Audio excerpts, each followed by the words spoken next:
वालेकुम। Welcome to you my YouTube channel. कैसे हैं आप सब? मैं हूं अनम इमरान। आज का व्लॉग मेरा यहां से स्टार्ट होता है। आज दोपहर का टाइम है और फ्राइडे है।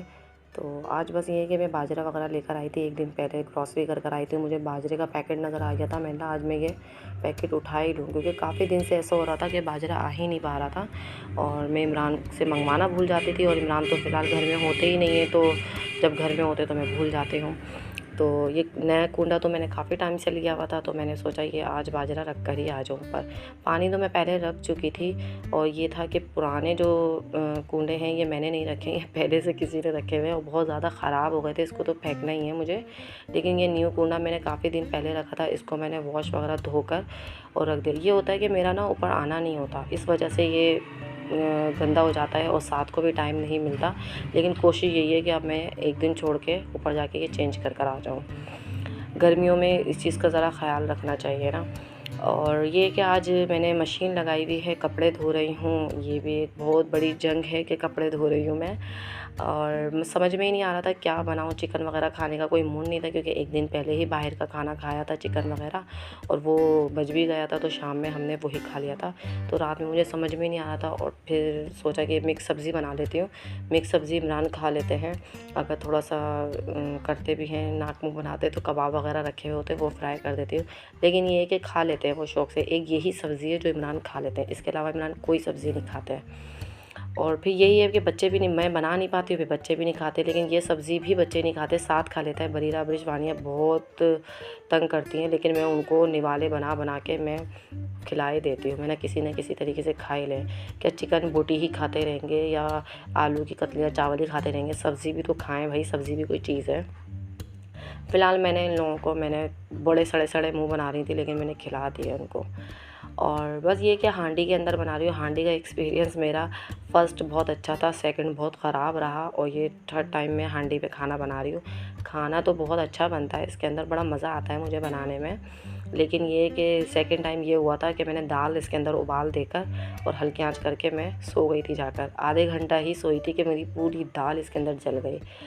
तो होता ये है कि हांडी जब मिट्टी का बर्तन एक दफ़ा गर्म हो जाता है ना, तो उसको पकने में टाइम नहीं लगता, बस गर्म होने में टाइम लगाता है ये, फिर उसके बाद जल्दी खाना बन जाता है।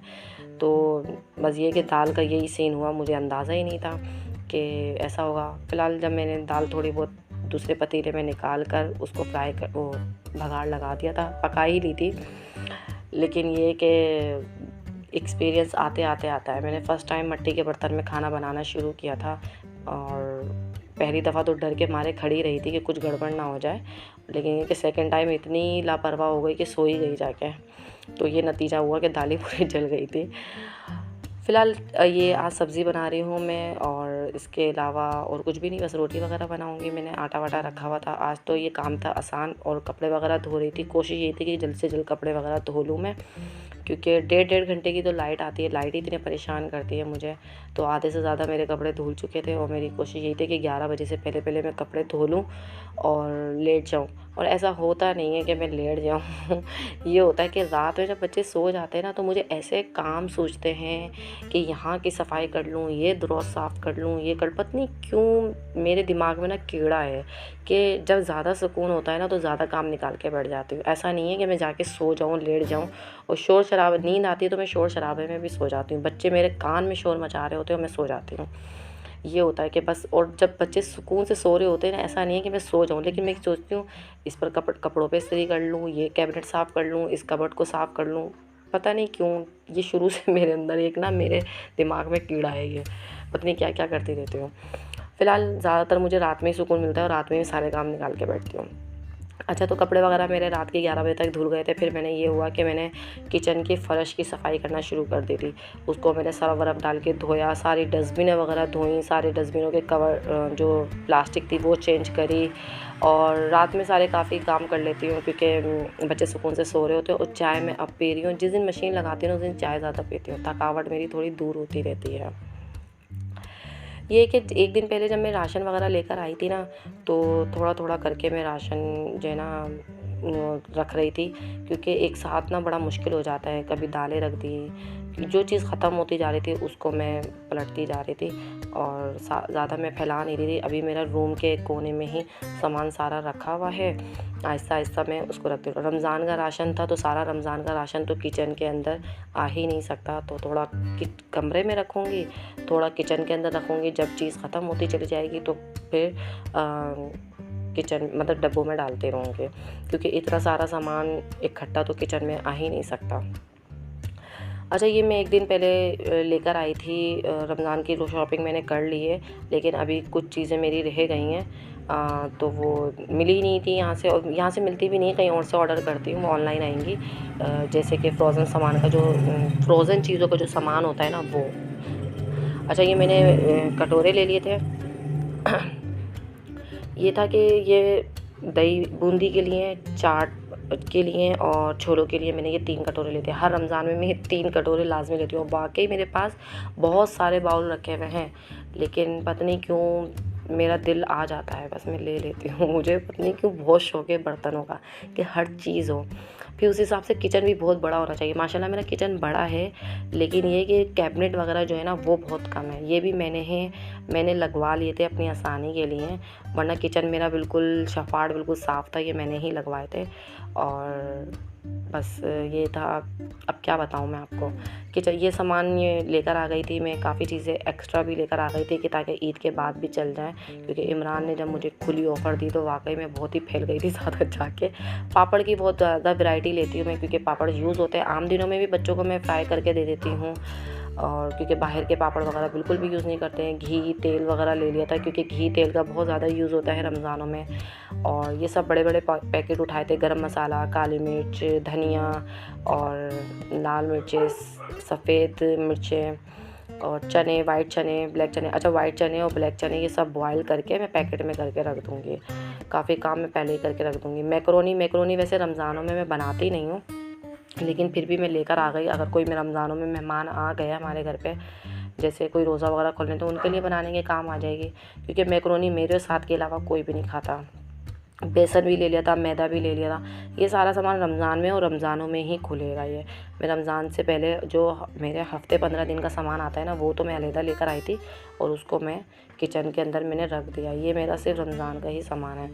अच्छा, ये टैंक का लेकर आ गई थी मैं, और क्विज़ का लेकर आई थी, और रूह अफ़ज़ा लेकर आई। रूह अफ़ज़ा मिला ही नहीं, वो बाद में लेकर आऊँगी। और कोको क्रंच का डब्बा लेकर आ गई थी, क्योंकि बच्चे गए थे तो बच्चों को तो कुछ ना कुछ चाहिए होता है ना। अच्छा, कोको क्रंच की बात बताऊँ, जब 400 रुपये का था ना, जब मैंने लेना शुरू किया था, अब ये 1350 का है। यही साइज़, यही डब्बा, यही चीज़ है सेम, 1350 का है। फ़िलहाल महंगाई तो हो गई है, वो तो सबको मालूम है, लेकिन हद है यार, बच्चों की चीज़ें भी बहुत महंगी हो गई हैं। ये मैंने स्किन केयर के हवाले से कुछ चीज़ें ली थी, जो कि अब मुझे भी होश आ गया है कि अब ईद आने वाली है, तो घर की सफाई और जनाब में किचन की सफाई, तो मुंह की भी सफाई होना चाहिए। तो मैंने बोला बस, क्योंकि मैं पार्लर वगैरह ज़्यादा जाती नहीं हूँ, मैं घर में ही ये चीज़ें वगैरह इस्तेमाल करती हूँ। सन ब्लॉक लिया, क्योंकि रमज़ानों में हमारा किचन का काम ज़्यादा होगा, ऑयलिंग वगैरह का काम ज़्यादा होगा, फ्राई करने का काम ज़्यादा होगा, तो सन ब्लॉक ज़रूर यूज़ कीजिएगा। अच्छा, ये सीरम मैं बनाऊंगी आज। ये सीरम बहुत ही ज़बरदस्त सीरम है। आप इसको मैजिक सीरम भी कह सकते हैं, आप इसको जादू वाला सीरम भी कह सकते हैं। इसको मस्ट लाजमी आप लोग बनाइएगा और यूज़ करिएगा। अच्छा, ये ऑयल है, रोज़ ऑयल है। ये मैंने सैयद गनी से सामान लिया था। आप लोग किसी भी पंसार से ले सकते हैं। रोज़ वाटर तो हर जगह मिल जाता है, अच्छे से अच्छा मिल जाता है, हर किसी को मालूम है। ये कैप्सूल विटामिन ई के कैप्सूल हैं और वाइटनिंग कैप्सूल है, ये भी हर जगह से मिल जाते हैं। रोज़ ऑयल भी हर जगह से मिल जाता है। अच्छा, रोज़ ऑयल के कलर पर नहीं जाइएगा, कलर हर डिफरेंट कलर मिल जाएगा रोज़ ऑयल का, लेकिन होना रोज़ ऑयल ही चाहिए। अच्छा, आप लोग ये नहीं समझिएगा कि ऑयल है तो ये तो फेस गर्मी लगेगी, चिकना चेहरा हो जाएगा, ऐसा कुछ भी नहीं होगा। आपका चेहरा और अच्छा शाइन करेगा, सॉफ्ट हो जाएगा और अच्छी ब्राइटनेस आएगी। 2 चम्मच मैंने लिए हैं रोज़ ऑयल के, 2 चम्मच मैंने रोज़ वाटर के लिए हैं, 2 विटामिन ई के कैप्सूल लिए हैं और 2 वाइटनिंग कैप्सूल लिए हैं। 2-2 का हिसाब है, याद रखिएगा, ठीक है। और इसको बहुत अच्छे तरीके से मिक्स करके एक जार में कर लीजिएगा, जो आपके घर में अवेलेबल हो आसानी से उसमें कर लीजिएगा। ये आपके चेहरे पे ब्राइटनेस लेकर आएगा, ग्लोइंग लेकर आएगा, और जो चेहरे पे आपके एक्नी वगैरह है वो ख़त्म करेगा, एक्नी रोक देगा और एक्नी के जो धब्बे वगैरह पहले से मौजूद हैं उसको साफ़ करेगा। अब ये नहीं बोलिएगा कि 1-2 दफ़ा में ही जादू हो जाए, जादू वाला है तो ऐसा जादू नहीं होगा। तो ये है कि आप इसको तकरीबन 10-15 दिन आप यूज़ करें, इसकी कोई टाइमिंग नहीं है, सुबह दोपहर शाम जब दिल चाहे जब लगा लें आप।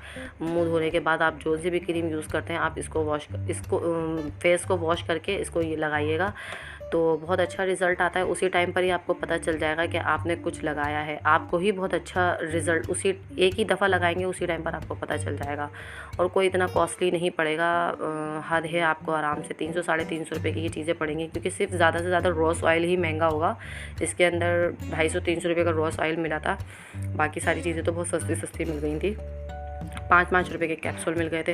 अच्छा, मैंने इसके अंदर जार के अंदर करके रख दिया। अभी मैंने कम बनाया था इसलिए क्योंकि सिर्फ आप लोगों को क्वांटिटी दिखानी थी, ताकि हिसाब किताब आप लोगों का सही बैठे। आप लोग उसको 4-4 चम्मच करके भी बना सकते हैं, 4 कैप्सूल 4 इस तरीके से भी बना सकते हैं। मैंने 2-2 का हिसाब रखा। और बस ये कि आप लोग इसका रिज़ल्ट ज़रूर बताइएगा मुझे, और चैनल को मेरे सब्सक्राइब कर दीजिएगा, लाइक कर दिएगा, शेयर करिएगा और कमेंट ज़रूर कीजिएगा जो भी बनाए, और रिज़ल्ट मुझे ज़रूर बताइएगा इसका कि आप लोगों को ये सीरम कैसा लगा। और बाकी व्लॉग का भी बताइएगा मेरा व्लॉग कैसा लगा। आने वाले दिनों में मैं हैंड और फूड का भी बताऊंगी, उसका भी क्या करती हूँ मैं, क्योंकि अभी तो मैंने केयर अपनी बिल्कुल छोड़ी हुई थी, क्योंकि घर के कामों में लगी हुई थी। तो उससे ये होता है बेड़ा गर्क हो जाता है हाथ पैरों का। अब मेरा घर का काम तकरीबन फ़ाइनल पे है, तो मैं अब ये भी शुरू करूँगी, क्योंकि ईद पर हर इंसान अपने आप को बहुत अच्छा दिखाना चाहता है, तो मैं भी बहुत अच्छा दिखाना चाहती हूँ। पार्लर वगैरह में जाती नहीं हूँ, तो इसलिए घर में ये चीज़ें करूँगी। तो आप लोगों के साथ ज़रूर शेयर करूँगी, आप लोग भी घर में यूज़ करिएगा। पार्लर जाने की ज़रूरत ही नहीं है, पैसा खर्च करने की ज़रूरत ही नहीं है, घर के अंदर ही यूज़ करिएगा। तो बस ये कि मैंने हाथ पे ही लगा के दिखाया था, फेस पे मैं फेस तो शो करती नहीं, सिर्फ फेस पे लगा के नहीं दिखाया था। तो ये कि आप लोग यूज़ करिएगा, कमेंट्स में ज़रूर बताइएगा और मेरे चैनल को सब्सक्राइब कर दीजिएगा। आज का मेरा व्लॉग यही है। अपना ख्याल रखिएगा और दुआओं में याद रखिएगा। अल्लाह हाफिज़।